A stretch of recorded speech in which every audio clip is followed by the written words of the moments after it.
Imyaka 30 irarangiye umukuru w'igihugu cyacu cy'u Burundi Cyprien ntaryamira agandaguriwe mu gihugu cy'u Rwanda. Kuri uyu munsi w'igenekerezo rya gatandatu ndamukiza akaba ari umunsi hibukwa uwahoze arongoye igihugu cy'u Burundi Cyprien ntaryamira. Mu ntara ya Cibitoke muri zone Cibitoke komine Rugombo naho nyene habayeho ibirori vyo kwibuka Cyprien ntaryamira, aho ivyo birori vyatewe iteka na buramatari w'intara ya Cibitoke nabo bakorana mu ntwaro muri iyo ntara nyene.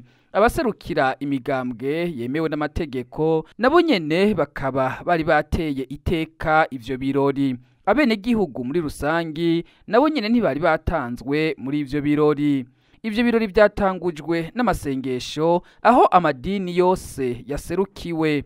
Nyuma haciye haririmbwa ururirimbo ruhayagiza igihugu cacu ciza cane c'u Burundi. Haciye hakurikira gushira amashugwe ku cibutso c'umuhisi président Cyprien ntaryamira, aho ishugwe rya mbere ryari iryo mu ntwaro rikaba ryateruwe na buramatari w'intara ya Cibitoke. Hakurikiye iry'umugambwe uri ku butegetsi CNDD FDD, hama iyindi migambwe irakurikira eka na Forum des Femmes ndetse na Forum des Jeunes nabo nyene bashize amashugwe ku cibutso.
Nyuma yo gushira amashugwe ku cibutso haciye hakurikira ijambo ry'umuhisi Cyprien ntaryamira, aho mu ijambo ryiwe yavuga ko mu bisata vyose by'igihugu hakwiriye kurangwayo discipline.